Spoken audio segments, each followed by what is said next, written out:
रानी दोस्तों, आप सभी का बहुत बहुत स्वागत है आपके अपने चैनल राधा कृष्ण ऑफिशियल में।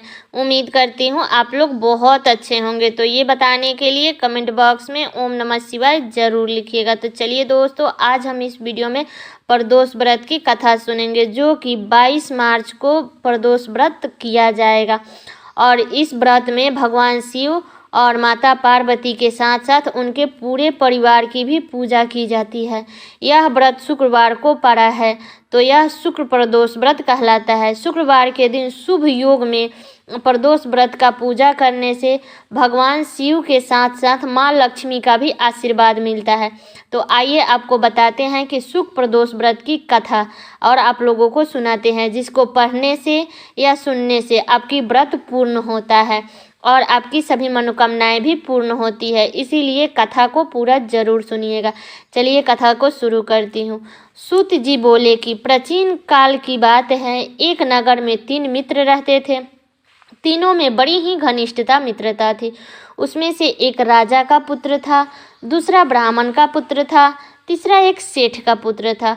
उनमें से राजकुमार ब्राह्मण के पुत्र का विवाह हो चुका था, लेकिन सेठ के पुत्र का विवाह तो हो गया था, लेकिन गौना नहीं हुआ था। एक दिन की बात है, तीनों मित्र आपस में स्त्रियों का चर्चा कर रहे थे। तभी ब्राह्मण के पुत्र ने नारियों का प्रशंसा करते हुए कहा कि नारी बिना घर भूत पिशाच का डेरा होता है। तभी सेठ के पुत्र ने यह बात सुनकर अपनी पत्नी को तुरंत घर लाने का निश्चय किया।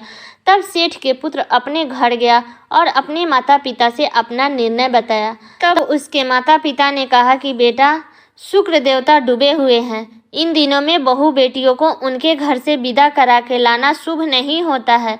जब शुक्रदेव उदय हो जाए तब तुम अपनी पत्नी को विदा करा के ले आना। लेकिन सेठ का बेटा अपनी माता पिता का बात नहीं माना और अपने जिद पर अड़ गया और बोला कि मैं अपनी पत्नी को आज लेकर के ही आऊँगा। यह कहकर वो ससुराल चल दिया। और जब वह ससुराल पहुँचा तो ससुराल में थोड़ा देर आराम किया। उसके बाद अपनी सास ससुर से अपनी पत्नी को विदा कराने की बात कही। तब सास ससुर ने उसे बहुत समझाने की कोशिश की, लेकिन सेठ का बेटा सास ससुर का बात नहीं माना।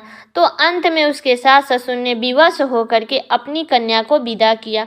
जब सेठ का बेटा अपनी पत्नी को विदा करा के बैलगाड़ी से अपने घर की ओर आ रहा था, तो थोड़ी दूर आने पर बैलगाड़ी का पहिया टूट गया और उसमें से एक बैल का टांग भी टूट गया और पत्नी को भी काफ़ी चोट आई।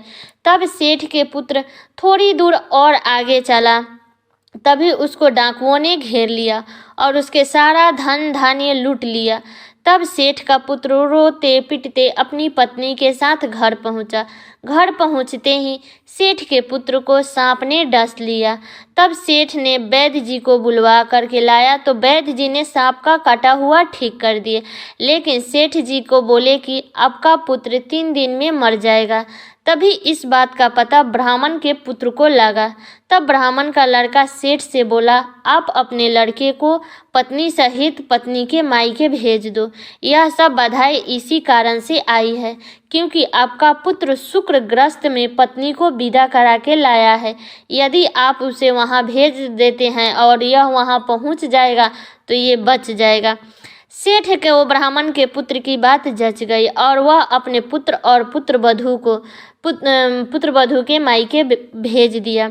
जब सेठ का लड़का वहां पहुंचा तो उसकी हालत ठीक होने लगी। जब उसकी हालत धीरे धीरे ठीक हो गया, तब वह अपने सास ससुर से कहा कि अब हमें अपने घर जाना चाहिए। तब वह अपने सास ससुर के कहे अनुसार अपने घर वापस आया। उसके बाद सेठ का पुत्र शेष जीवन अपनी पत्नी के साथ, अपने माता पिता के साथ खूब खुशी पूर्वक बिताया और मृत्यु के बाद वह स्वर्ग को चले गए। तो उम्मीद करती हूँ दोस्तों कि ये कथा आप लोगों को बहुत पसंद आया होगा और ये कथा मेरा यहीं तक का था। तो कैसा लगा ये कथा आप लोग कमेंट करके ज़रूर बताइएगा और चैनल पे नए हैं तो सब्सक्राइब कर लीजिएगा, बेल आइकन को प्रेस कर दीजिएगा, जिससे मेरे वीडियो का नए नोटिफिकेशन आप सभी के पास में सबसे पहले पहुंचे। और वीडियो को लाइक कर दीजिएगा, क्योंकि आपकी एक लाइक से मुझे बहुत ही मोटिवेट मिलता है। तो वीडियो को लाइक कर दीजिएगा और वीडियो को शेयर कर दीजिएगा, ताकि हर कोई प्रदोष व्रत के दिन इस कथा को सुन सके और उसका भी व्रत पूर्ण हो सके। तो चलिए दोस्तों, मिलती हूँ अगले वीडियो में किसी नए वीडियो के साथ में। तब तक के लिए नमस्कार।